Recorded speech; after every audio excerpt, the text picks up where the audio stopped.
Welcome to another episode of the Under the Sun podcast, where we talk about everything under the sun when it comes to fitness, training, nutrition, motivation. Specifically, always, of course, talking a lot about resistance band training, which is the way that I personally like to train, but goes far beyond that too. I think most of this stuff relates to any style of training, whether you're still in the gym, weight training, etc. Speaking of which, a little redundant there. One of the things that I've been getting hit up with a lot is this question of how effective are resistance bands really in relation to, say, traditional training like free weights or machines, etc. And it's interesting because as much as I've been focused on all the peripheral benefits of resistance band training, which is, this freedom to take them anywhere. So you can take them when you travel, you can work out outdoors, you can train at home. There's this time efficiency. So instead of, having to drive to the gym, drive back, et cetera, that time wasted, it's a way to create time by being able to just, grab them and work out wherever you are, whenever you want. But those are all peripheral benefits. And I think the one thing that it's important for me to note is that it didn't start off that way. It didn't start as me saying, hey, this is why I want to train with bands.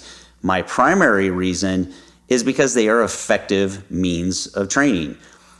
I always tell people that I've been training for over 25 years, but I actually had to kind of fact check there. And I realized that next year will actually be 30 years of training. So this is my 29th year of training. And out of that entire time, I've always taken it very serious. And so when people ask me about the effectiveness of resistance bands, I say, well, out of all those years of training and being very serious about it and serious about my fitness goals, I said, do you think that I would train a way that's not effective? And for anyone who knows me, the obvious answer is no. I'm never going to do something just because I think it's gimmicky or cool. I'm going to do it because it works. And so it's easy to lose sight of that, though, because I look at some of the gimmicky things that are out there, all the different infomercials you see, et cetera, and some of these I roll my eyes at. And then it made me realize that there's probably a group of people out there that think that way about bands. They think that, I'm just out there promoting them because it's just another, thing to sell. And I'm trying to convince people that this is a great way of working out. When in fact, it actually started the other way. It started with me training with resistance bands for a long time, for over 10 years, and incorporating them with my weight training, and then eventually making that leap of faith and training only with bands. And so we're coming up on, September will be 2 years of training that way. But well before I ever started Undersun, or even the idea of Undersun, of making my own bands and creating these programs, it started with me training this way and putting this content out on YouTube saying, hey, I think this is cool, so let me share it with other people. So I think it's just important to throw out there because, again, all those other peripheral benefits don't matter if something doesn't work. But resistance band training works. It is highly effective. And I really believe that you're going to see over the next year, 2 years, you're going to see it blow up. You're going to see all of a sudden people going from skeptical to embracing it, and then it's just going to be one of those things that everybody's talking about and everyone's doing.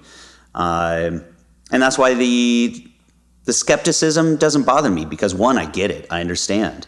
I understand that, it's easy to be skeptical of something new. But, that's one reason it doesn't bother me. The other reason is I know what the future holds. And we're all going to look back here shortly and we're going to laugh. And everyone who's listening to this podcast who's already using resistance bands is going to laugh. And you guys are going to be the leaders. You're going to be the ones who jumped on it first. So anyway, just want to throw that out there. With that being said, I've got some questions here. We threw up something on social, on stories, asked for different questions. So I've got those all here. And so we're just going to jump into them one by one. So these all happen to pertain to at least the beginning. Some of these are nutrition questions, so we'll jump into those at the end. But these are all about resistance bands training. So the first one is, do you recommend weights and bands or just bands? I would say that it really just depends on where you're at. So I only train with bands. I don't train with weights at all. Like I said just a minute ago, it's been almost 2 years since I picked up a weight. I, you know, I was just even recently out in LA, and it's funny because I went into a Gold's Gym of all places, and a buddy of mine was training. He was doing arms. He said, "Hey, you want to jump in with us?" And I said, actually, I'm pretty committed to just training with bands. So I went over there in the corner of the gym and just busted out all of my exercises with bands. And it was pretty funny because I was kind of getting some of those looks from across the gym, like, okay, well, that's cool. He's warming up or he's stretching or whatever he's doing. And then pretty soon they realized that, that wasn't my warm up, that's all I was doing. But that's all I do is band training. And I can get the same results now just with bands that I could with free weights and bands, or with free weights and machines.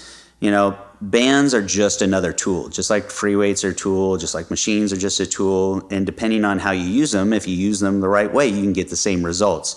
So I personally, at this point in my life, only like band training. But with that being said, I spent a decade of training with weights plus bands, and that was the intermediate step for me.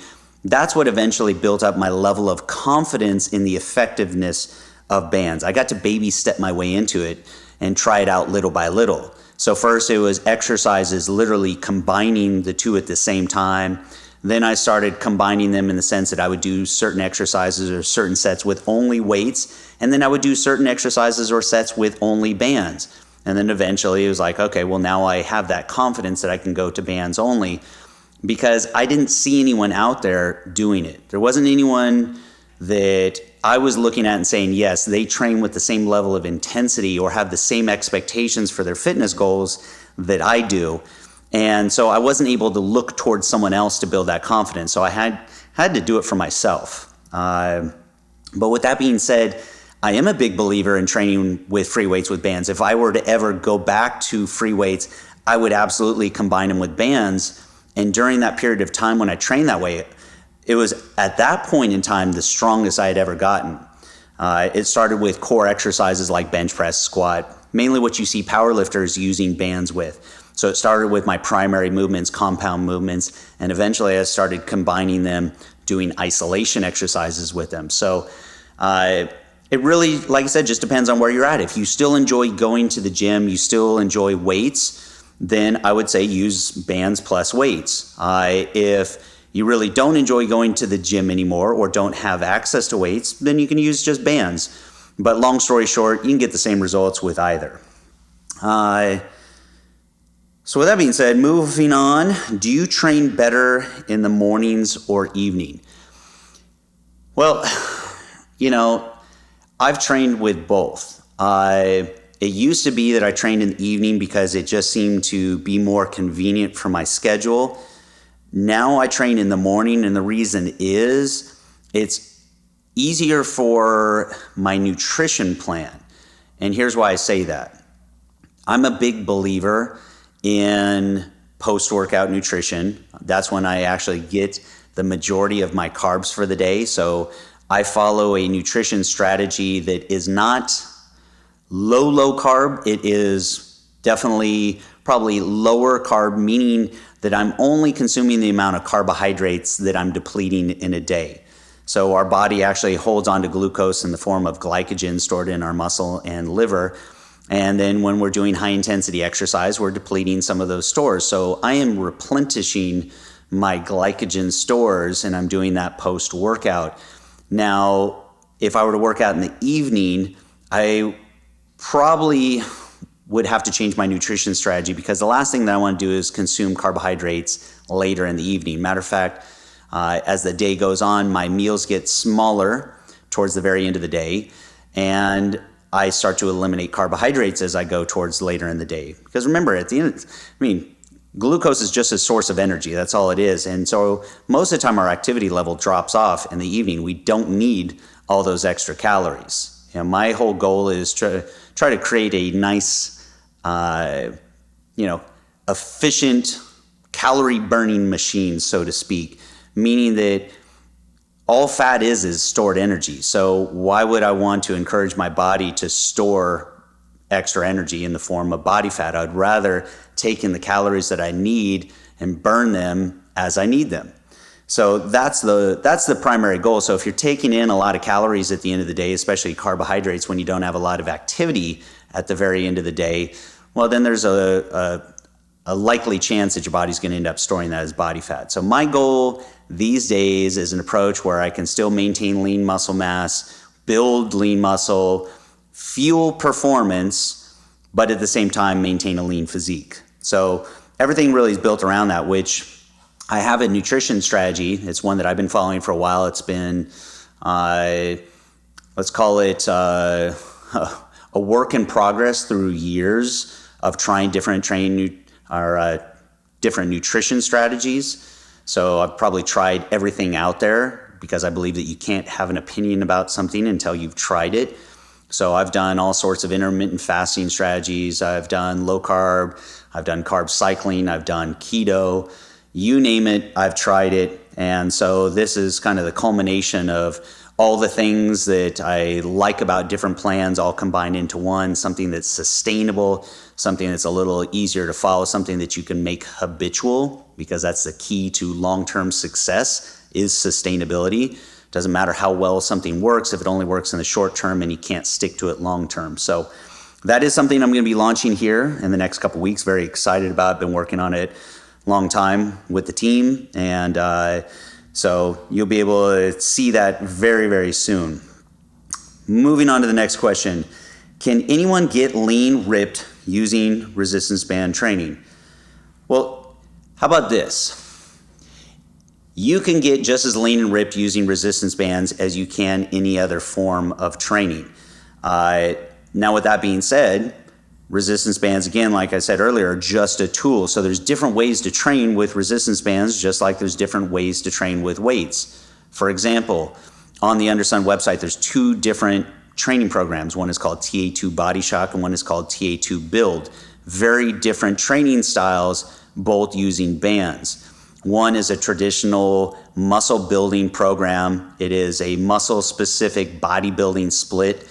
So it's a 5-day split, training different body parts each day with an emphasis on building muscle. The other is a total body workout that you can do 2 to 3 days a week, incorporating resistance band training into HIIT, high intensity interval training. Your primary goal there is toning and fat loss. So both, again, using resistance bands, different ways of training. You can do the exact same thing with free weights. So when it comes to getting lean and ripped, of course, there's so many variables there outside of the way that you train or the tools that you're using to train. It comes down to your nutrition plan. It comes down to how disciplined you are, how consistent you are, how strict are you with your nutrition plan? How consistent are you with it? How hard do you work in the gym? Two people can follow the exact same training program and the exact same nutrition plan, barring other variables like genetics, get totally different results just based on the amount of effort and consistency. So when it comes to band training versus free weights, yes. One versus the other, yes, you can get the same results. It's just going to come down to those other variables. Next question, what do you do when you progress and gaining mass stops? Well, there's all sorts of different reasons why your gains will stop. The first thing that you're going to see is you're going to see your gains slow down. So when you first start any kind of training program, whether it's bands or free weights, you're going to see your fastest gains in the very beginning.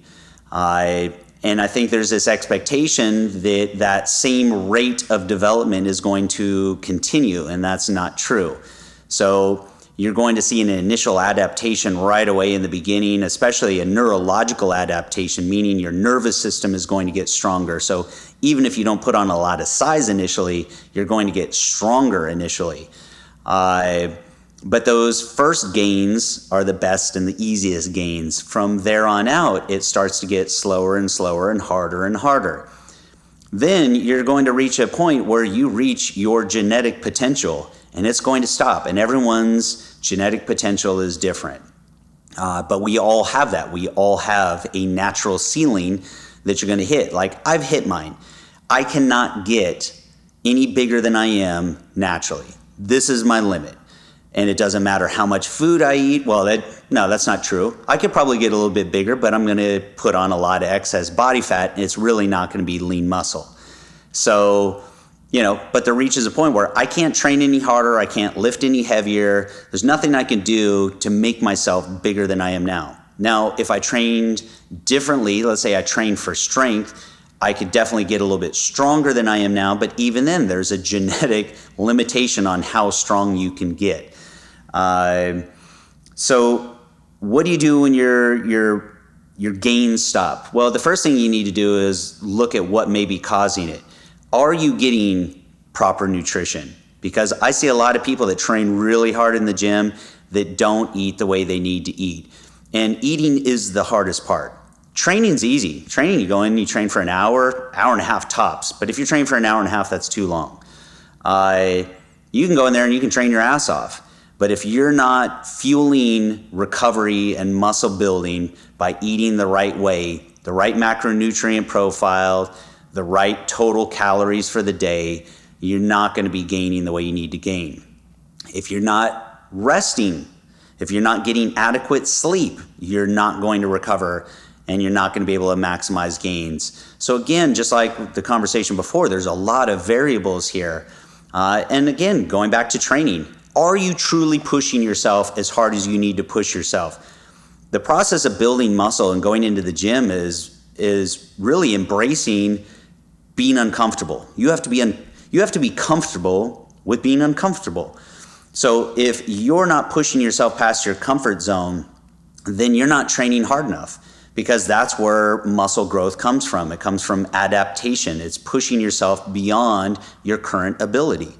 So you really have to ask yourself, are you training hard enough? And that's one of the things when it comes to resistance band training.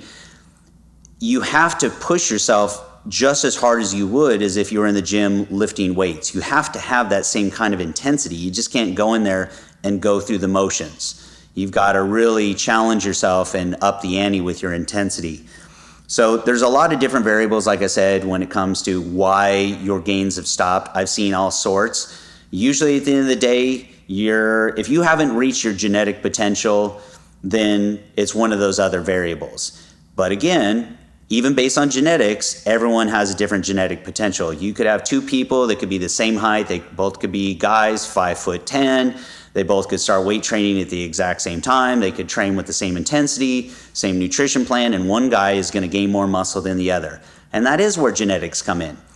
I'm not a big, I don't jump up and down and say, yeah, genetics, because frankly, through the years, I've always found that people want to dismiss another person's hard work with just genetics. Or these days, now people want to dismiss it with steroids. Oh, well, he's got more muscle than me because he does steroids. Not counting the fact that maybe that person is trained a whole lot longer than you, more consistent, maybe even harder, follow a nutrition strategy. Like, everyone is so dismissive of another person's hard work. So lots of variables there. Next question. What are your thoughts on occlusion training? How beneficial do you think it is?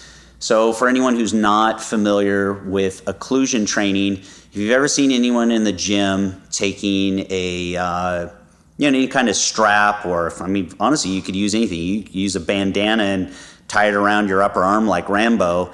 That's occlusion training. So basically what you're doing is you are cutting off blood supply to a muscle. And it's actually not blood supply to a muscle, it's actually restricting the amount of muscle or blood that can leave the muscle. So you've got your arteries, which are bigger, more powerful than veins. Arteries supply the blood into the muscle, and then veins are taking the blood out of the muscle. And so what ends up doing, that restriction causes a pooling of blood inside the muscle. And so you end up getting this, it's kind of like almost an artificial way of creating a pump.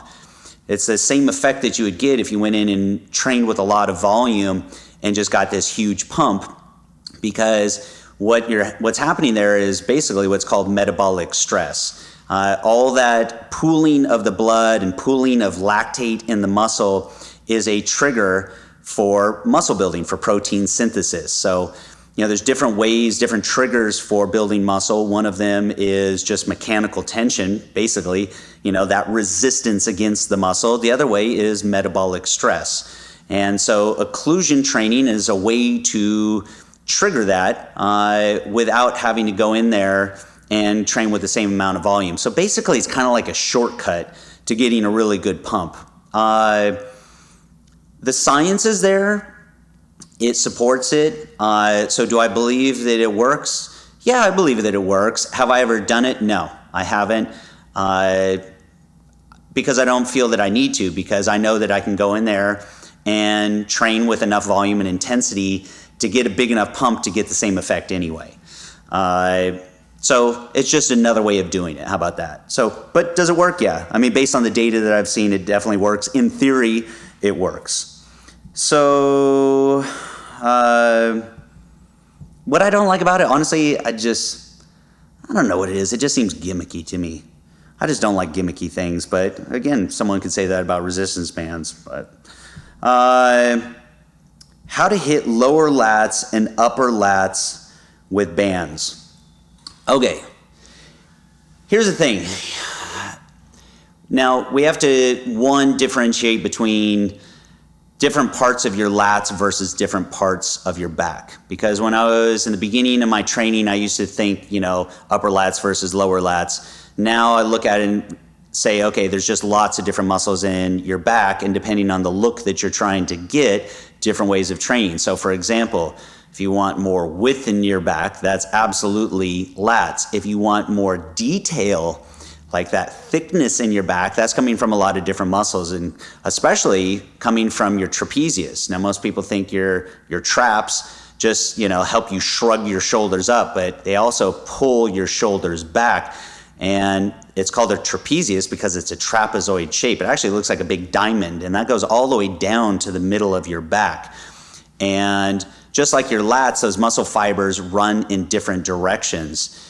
And so that's why angles do come into play, because a muscle is going to contract, let's call it, you can't separate a muscle. In other words, you can't train the top of a muscle and the bottom of a muscle. It's like the same thing with your biceps. You can't train, the very bottom of your biceps versus the top of your biceps. But what you can do is you can activate more muscle fibers. So you have to think of a muscle almost like a V8 engine. There's, now with these, regulations on fuel economy, et cetera, with a V8 engine now, you pull up to a stop sign and it goes into fuel economy mode and it shuts down like 4 of the cylinders, right? Or it'll shut it off completely. But a lot of them will shut down, say, 4 out of the 8 cylinders for better fuel efficiency. Think of a muscle almost the same way. So you have different bundles of fibers within your muscle. Each of those bundles are activated by separate nerves. And so this allows us to do fine motor skills versus powerful movements. If it was like all or nothing, you just activated every single muscle fiber at the same time, you wouldn't have that ability to do some of those finer motor movements, like say you're painting something, something that requires like more of a delicate movement versus a more powerful movement, like picking something up really heavy. So the goal is to activate as many muscle fibers as possible, especially at a peak contraction. And this is why I'm always talking about peak contractions over and over and over. And it's your goal to maximize all of those muscles, like try to get all those muscle fibers to fire at the same time. Now, when you're training a muscle like your lats, which has fibers running in different directions, as a matter of fact, you should go into Google and take a look at, a lot of times, you won't see it in a lot of the diagrams that you'll find on the internet. But if you can find one where you actually see the direction of the muscle fibers, you'll realize that it's almost fan shaped, that those muscle fibers run in different directions. Now think of how muscle fibers work. Muscles work by shortening. So it is possible to focus more effort on a certain area of a muscle than other, depending on the angle. So with that being said, lats, I've never really found a difference between upper lats versus lower lats. Usually when people are talking about hitting more of their upper lats, they're actually firing other muscles at the same time. There's more of a focus there. But if you want to really work your lats, what I find is that when people say that, it means they really can't feel their lower lats. If you focus the right way and focus on good peak contractions, good squeezes versus moving a lot of weight, you'll end up feeling your lats. Like lats are one of those muscles that is hard to develop that mind-muscle connection because we're all trained the wrong way. Meaning that, think about lat pull downs, so that's like the most basic exercise when it comes to building your lats. We're told like lift as heavy as you can, and you see this crazy form. So you see people rocking back and forth, just generating a lot of momentum, heaving that weight back and forth. Now, when you're doing that, you're not keeping good constant tension on the muscle, and you're certainly not able to hold a peak contraction at the, right at that peak. So there's no isometric squeeze. It's like you can barely get the weight, through the concentric, and then immediately that weight goes flying back. So there's no isometric, there's no eccentric. So one of the best things is to go lighter and to really focus on a nice, slow, controlled, concentric, all the way down, full range of motion. Really pull your shoulder blades back and down and feel that muscle squeeze it. You should feel it the same way that you feel your biceps when you're doing biceps curls. Like there's this idea that, no, back's different. You're not going to feel that same kind of peak contraction or burn in your lats that you feel in your arms. And I call bullshit on that.